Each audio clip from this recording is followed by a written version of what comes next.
let us know, because it's really exciting. So, or stop me if I'm talking about something you want to know more, just literally shout out. I'm used to it. Great. My name is Patrick, or Pat Keffel, and I'm the owner of Plant Store. And since November 2015, we've installed plants here in ETSE office. And it was the first contract that I got actually for indoor plants. Previous to that, I had been a wholesaler and distributor to supermarkets. Not a good business, to be honest. High turnover, low margins. But it was just a natural fit actually between the two of us. Once, because for years I had showcased at Bloom, and I was putting plants into suitcases and leather bags and the like, and letting people know how they can be actually plants, how easy they can grow. So from there, then I've just been working here for the last while, and when I was asked to participate on this, I was delighted to do so. So composting is a talk I'm going to give about next week, and really how to use the food waste here for compost. So nice to meet you all. I'm sure you've, maybe as business owners or organisations, had that moment where you try to explain your vision to a potential partner, and you get the, yeah, of course, sure. And so when we started to look at greenery options for this space, I got a lot of yeah, sures and briefs back that just were very indicative of the fact that I was not being listened to. And Patrick was definitely exception to that. Like you were very values aligned as companies from the very beginning. So yeah, I'm glad you agree. It was a little bit of a pivotal point really in changing my business model really, and I was delighted to have get chosen to be. Yeah, thanks very much. You've kind of become part of the office. I mean, everyone knows Patrick. Knows to the floors, and he waters all of everyone's little desk plans, and like it's, everyone knows Patrick, and everyone's so excited about the workshop next week. Great. Which is very exciting. Thank you. Hello, my name is Una Lavelle, and I'm not the owner, but I am the general manager of a social enterprise based out in Clondalkin that manages waste, electrical and electronic equipment, also known as WE. A bit of an unfortunate kind of that's as it is. And so we literally take anything with a plug or a battery, and we operate as a transfer. We operate as a transfer station, which is, I suppose, waste parlance for a kind of a catch-all depot for anything with a plug or a battery. And I suppose our objective is to create employment. Our objective was never waste management or to be the best at what we do. That's grown as we've developed, and we're there since 2002. But at the moment we have 18 people who were long-term unemployed, and may have other issues as well. But long-term unemployed is one of the biggest issues out in Clondalkin. What do these people do? Do they then actually disassemble them into different groups of? Some of them do. We actually, we get funding from the Department of Social Protection to create employment, and it's under a program called the Community Services Program, which we've had funding in one way or another since 2002, or partial funding since 2002, and the bias changes, and unfortunately with a lot of social enterprise, you chase the funder at times, so that what you do, sometimes you change what you do, or you adjust it to meet the funding requirements. And we're no exception to that, I suppose. We started, and it was all about creating employment. In 2002, you were on the peak of the Celtic Tiger, maybe in the midst of the Celtic Tiger, and yet you had 16 and 17% unemployment rates out in Clondalkin. You had huge dumping issues. We're there prior to any legislation that was brought in to look after electronic and electrical equipment, so the civic amenity sites weren't taking it. There was, very few places actually taking it as a waste material. So we were one of the first dedicated sites in Ireland to actually deal with the waste, and there was huge problems with dumping in Clondalkin in particular. So it was seen as a way of killing two birds with the one stone for all intents and purposes. But what we do is we offer a free service, or some of it is fee-based, but we offer a service to over 100,000 households, businesses, schools, charities, like the whole community. is offered a service to have their waste electrical and electronic equipment recycled. And that's on an annual basis, and it's growing. We're growing about 10% year on year over for the last few years. So we have to have people to communicate. So we have leafleting teams, because it's a public service. We operate on behalf of the Department of Social Protection. We operate on behalf of the compliance team. We're partners with them, and we partner with the local authorities as well. So if there's no junk mail, we still let people know that this is a free community service that's being offered. So we need to take complete control over that, because if leafleters won't leaflet in a door that says no junk mail, so we need to be able to communicate to everybody. So we have teams to do that, teams to collect it, teams to sort through it. It's everything from you're singing Christmas earrings, or you're singing typing, or the birthday card that opens and sings happy birthday. So that's the smallest electronic equipment that we deal with, but right up to American fridge freezers. And I do workshops in schools occasionally as well. And one child said, and there's electric cars now, don't you? And I said, yeah, we're not going to be dealing with those anytime soon. But it's possible. It's their electrical equipment. So yeah, he was kind of ahead of the curve with that one. Take a 6-year-old. And so then we disassemble the large household appliances. So that's anything that's in your kitchen or your laundry room, apart from fridge freezers, which are considered a hazardous material. And we brought a present to ETSE here tonight for inviting us, and it's down here on the table, right down at the end, and it's actually a planter that Patrick is going to get working on. It's from a tumble dryer drum. So that's one of the kind of byproducts of, we had a really lean, back in, I think it was about 2007-8, the commodity prices for metal just completely collapsed. And it was worth nothing to us. We were, had to pay margins even to get rid of it. And we started looking at even just improving our own building. And I happened to be going through the warehouse when the lads were dismantling one day. And I said, God, they would be fabulous planters. I only started there in 2007. I said, they look like natural containers for planting up. And lo and behold, they were. They take once you get them out of the machine, they're absolutely perfect for planting. And they're used to a wet environment, so they can be left outside, particularly the washing machine drums. And I was talking to Patrick earlier on. Yeah, just because last year we put potatoes in tyres, 2 tyres, 1 tyre, and had the plant growing into another tyre and put potatoes in. Looking at that, it's just ideal for it. And we do that with community schools, or community gardens and schools. We do gardening workshops. In India, they then assemble the bicycle frame to that and then make a washing machine out of it. They have no electricity. Yeah. And the tumble dry can do the same thing, so you get exercise in your laundry. So that's maybe you use that very as well. So sorry nice for the intro. Yeah, so that's me, I'm sure you know the questions there. Dennis Bowler, I have a company online called Brown Bin Rescue, and you can see here from the products that they're compostable liners for initially using in your brown bin to allow you to use a brown bin easily. Now, not everybody can use a brown bin depending on space they're in, so they may just want to collect it in the kitchen. So we would have this caddy we brought in from Italy, which works on the same base as your wash basket at home, that allows the air and the heat in the house to go through it, so therefore there's no odours building up. If you put food waste into a closed container, within 5 minutes, as soon as you open, you've created an odour. So if you cut an onion in your worktop and you put it in there, it's still an onion. It'll dissipate the same as it would if it was sitting beside you in the kitchen. But what it allows you to do then is to actually fill this bag completely. So you're getting a full 13-litre bag full of food waste, as opposed to having something at the end going, I'm throwing it out because the odour was offensive rather than the bag being full.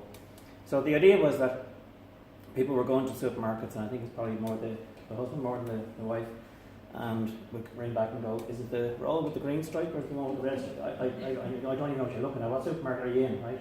So the idea was, you put our brown bin out, you put it out every second week, so you need 26 liners for the year. So on the one we do from a company called Green Sacks, 9 rolls of 27 liners, so a year supply would be 9 rolls. So put a price on that, you have free post and packaging, 1 click and arrives in the door, that's it. So as long as the system is there and doesn't break, then it's there for 12 months. And as soon as it goes low again, click and it comes again. Invariably, what we find is that people come first looking for information, because you have a lot of information on the site, especially for children in school, when they're doing home exercises on what is a composter, what is an industrial composter, what is an AD plant. It's an anaerobic digester that takes food waste in, and instead of trying to get rid of the smell, actually creates methane, and that methane goes into an engine, creates electricity, and fed back into the grid. So the end product then, like the food waste, then becomes a biofluid which is pasteurised and goes back in the land. It's 100% recycling. So these are sort of information that people would spend all night trying to find if they went home to put it all on one site. So we find teachers would use it a lot because they're trying to give instructions on a day, and they'll actually have it live. We've been told that they'd use the site live. So the idea was to try and give as much information as possible, make it as easy as possible. And then people always say, but there's a cost to these things. Yeah, there's a cost to them. But if your refuse cost reduces because of using it, well then there's a comparison between the two. So my association with ETSE is that originally I was just doing domestic, and that was going okay, looking forward to pay by weight, which unfortunately got scuppered with water charges.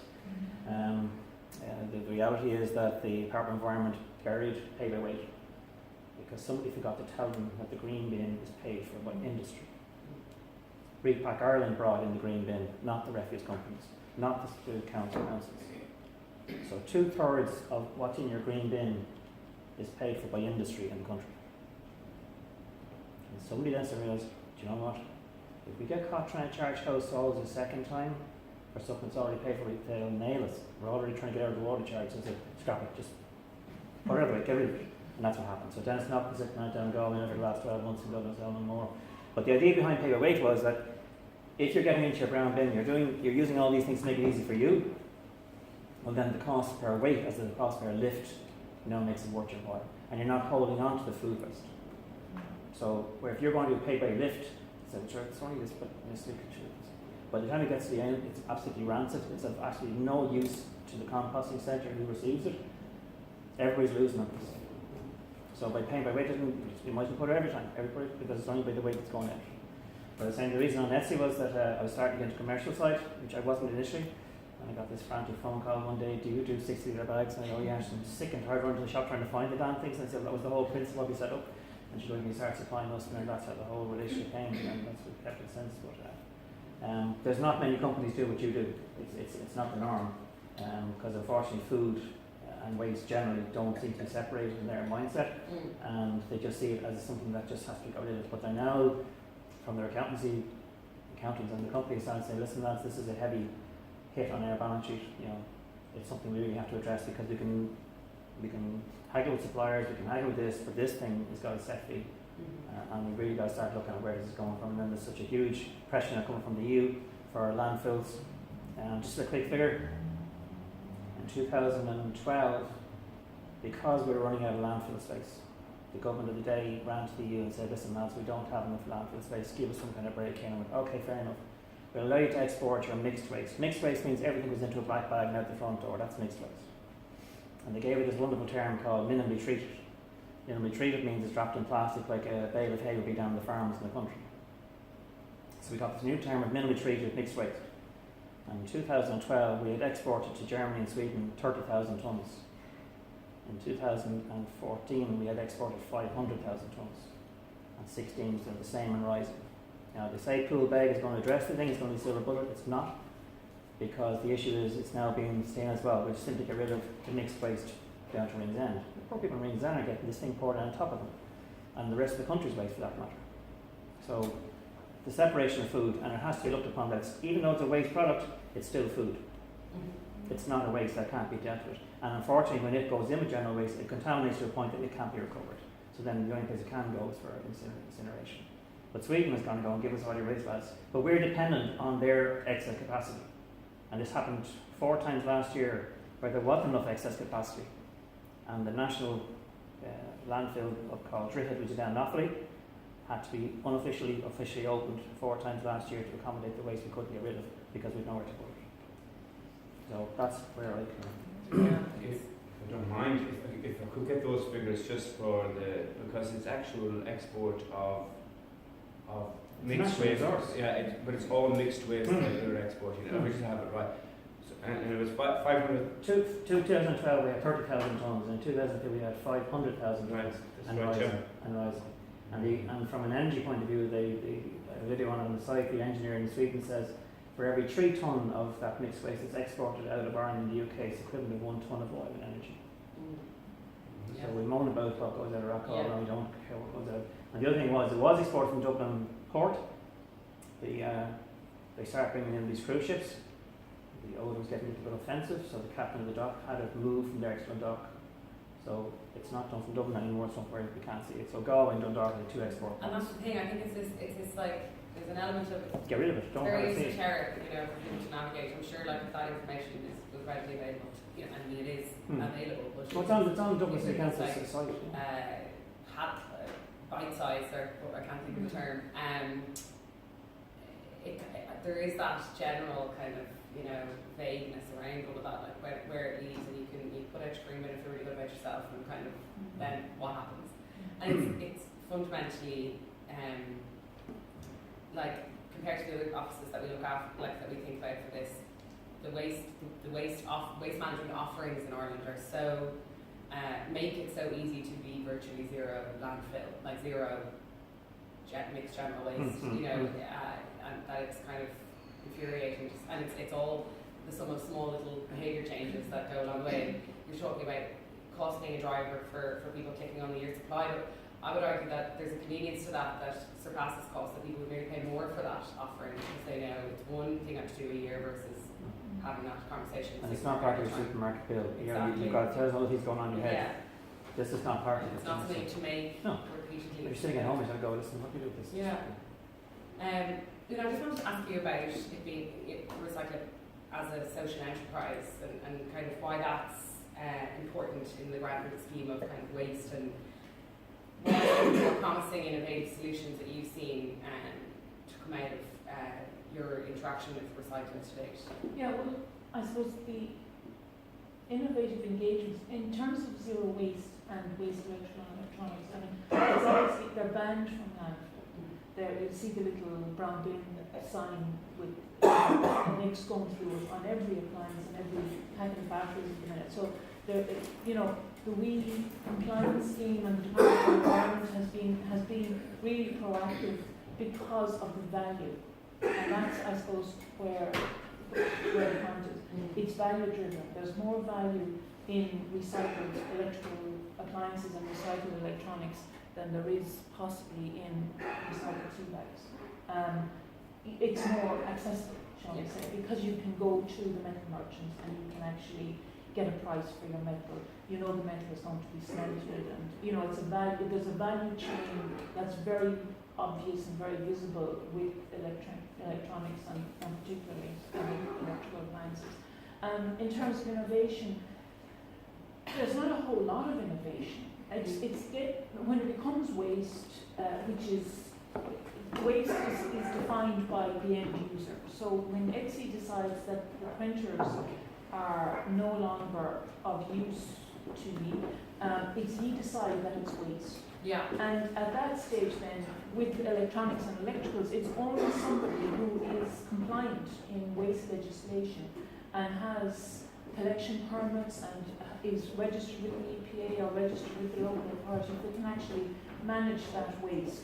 So I suppose it's about stopping it becoming waste, you know, arresting it before it becomes waste, if that's, you know, what you want to do with it. And definitely, if it is delegated as waste, that it's dealt with by a company that is legitimate and that has the environmental credentials to look after it.